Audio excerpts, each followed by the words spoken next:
नमस्कार दोस्तों, कैसे हैं आप सब। आप सभी का स्वागत है आपके अपने चैनल राजीव कॉम्पिटिटिव क्लासेस में। दोस्तों, बीपीएससी विशिष्ट प्रधान शिक्षकों के लिए अहम वेतन निर्धारण पर कमेटी फाइनल आप लोगों का रिपोर्ट आया है। अब ये हर एक शिक्षक के लिए इम्पोर्टेंट है, जो भी बीपीएससी शिक्षक हैं उनके लिए भी, विशिष्ट वालों के लिए भी, प्रधान शिक्षक प्रधानाध्यापक वालों के लिए भी, क्योंकि ये जो आप लोगों का 23 से 25 सितंबर तक जो डेट रखा गया था कि इतना से इतना दिन तक क्या करेंगे, हम लोग यहाँ पे कमेटी तैयार करके फैसला लेंगे कि आप लोगों को सेवा निरंतरता, वेतन विसंगति, पे इंडेक्स, वेतन निर्धारण, 7 पे कमीशन कब तक मिलेगा, किस प्रकार से मिलेगा, वो सारा मीटिंग के दौरान ही बताया जाएगा।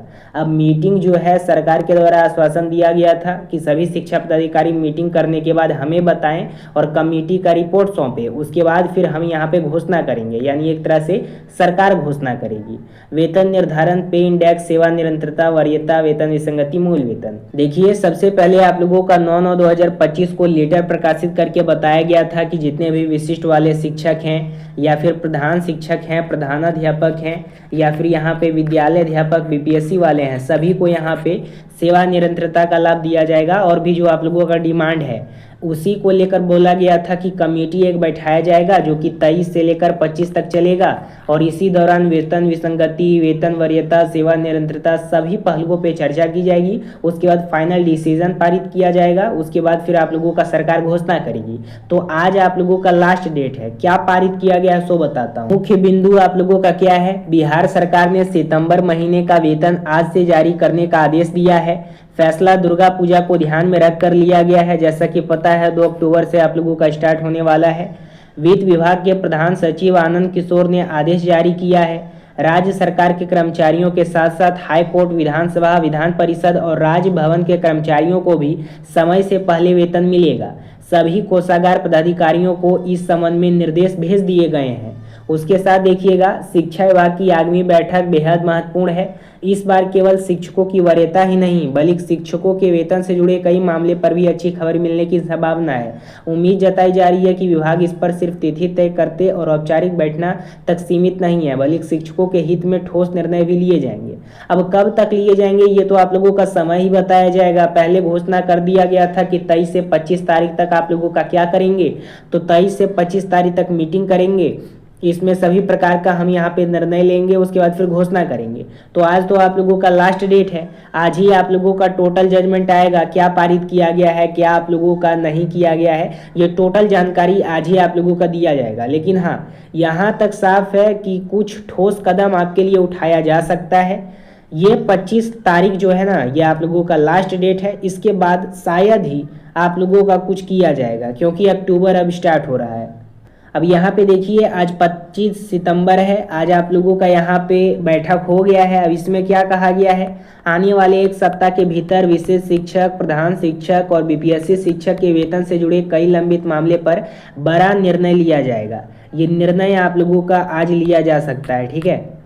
उसके साथ केंद्रीय वेतनमान की स्थिति क्या है, तो फिलहाल शिक्षकों को केंद्रीय वेतनमान देना संभव नहीं है। हालांकि शिक्षकों को आंशिक राहत मिलने की पूरी संभावना है। देखिए, जो आप लोगों का पे मैट्रिक्स लेवल है ना, 31,000, 28,000, 32,000, 25,000, इस प्रकार से जो 1 to 5, 6 to 8, 9, 10, 11, 12 हर एक क्लास को मिलता है। विशिष्ट वालों को, बीपीएससी वालों को, हेडमास्टर, हेड टीचर वालों को, वो अब आप लोगों का शायद सुधर सकता है। इस बात को आप लोग समझ लीजिए, यानी उसमें कुछ इंक्रीमेंट किया जा सकता है। हालांकि ऐसा आश्वासन आ रहा है कि 7 पे कमीशन यानी केंद्रीय वेतनमान की स्थिति जो है वो अभी जोरों शोरों से नहीं है। अब यहाँ पे मैं एक और बात बता देना चाहता हूँ, जिन शिक्षकों का एनपीएस जमा होता है, एक तरह से जो पे कमीशन जो होता है वो जमा होता है सरकार के द्वारा, उसमें क्या क्या फ़ायदा मिलता है। देखिए, 2003 में जो बहाल हैं उसका 3600 कुल ईपीएफ कटौती होता है। सरकार के द्वारा इतना होता है और गवर्नमेंट के द्वारा इतना जमा होता है, और टोटल जो एनपीएस आपका जुड़ के आता है ये 11,781।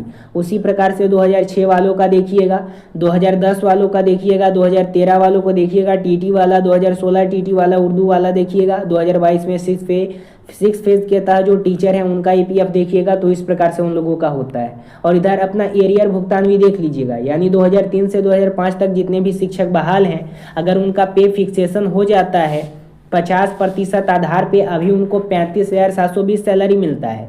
अगर आप लोगों का पे फिक्सेशन हो जाता है और डीए 55% के आधार पे मिलने लगता है तो टोटल सैलरी आपका इन हैंड में 46,734 हो जाएगा, ठीक है, विशिष्ट वालों का। और 2006 में जो बहाल है अगर उनका अभी विदाउट फिक्सेशन विदाउट डीए 55% के आधार पे 35,720 मिल रहा है, अगर आप लोगों का 55% डी और फिक्सेशन हो जाता है सैलरी में तो 45,405 हो जाएगा।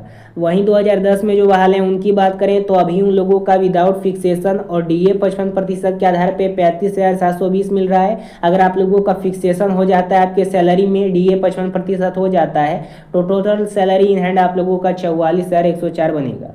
वहीं 2013 से 2016 तक उर्दू वाले, टीटी वाले, उनकी शिक्षा की बात करें तो सैलरी विदाउट फिक्सेशन है, डीए 50% के आधार पे अभी आप लोगों का इतना मिलता है। और वहीं अगर आप लोगों का इंक्रीमेंट हो जाता है यानी पे फिक्सेशन हो जाता है और डीए 55% मिलने लगता है तो total salary new pension scheme में कटौती होने के बाद 40,447 मिलेगा। ये मैं सिर्फ पे फिक्सेशन की बात करूँगा। न्यू जो आप लोगों का आएगा ये आप लोगों का 1/1/2026 से आएगा। पहले आप लोगों को 7 पे कमीशन का लाभ मिल जाए, उसके बाद फिर हम लोग 8 पे लगेंगे। इधर आप लोगों का विस्तृत रूप से जानकारी दी गई है किस प्रकार से आप लोगों का डीए है, किस प्रकार से एचआरए है, किस प्रकार से आप लोगों का मेडिकल है, किस प्रकार से एनपीएस जमा होता है, कटने छटने के बाद टोटल प्रॉफिट क्या होगा देख लीजिएगा अपना अपना। नियोजित जो है वो भी देख लीजिए, विशिष्ट वाले हैं वो भी देखिए। शाम तक इसको लेकर खबर आ जाएगा कि 23, 24, 25 को क्या क्या निर्णय लिया गया और विस्तृत रूप से आप लोगों को बता दिया जाएगा, ठीक है। आज आप लोगों का लास्ट डेट है, आज आप लोगों को जानकारी दे दी जाएगी कि आप लोगों का जो भी डिमांड है वो पूरा किया जाएगा सरकार के द्वारा या फिर नहीं किया जाएगा। अब बाद में तो आप लोगों का कुछ दिन में आचार संहिता भी लागू होने वाला है, ठीक है। तो आज ही आप लोगों का लास्ट रिपोर्ट पेश किया जाएगा। चैनल पर नए हैं, चैनल को सब्सक्राइब कीजिएगा, बेल आइकन को प्रेस कीजिएगा। इससे रिलेटेड जो भी अपडेट होगी इस चैनल पे आपको मिलती रहेगी। धन्यवाद।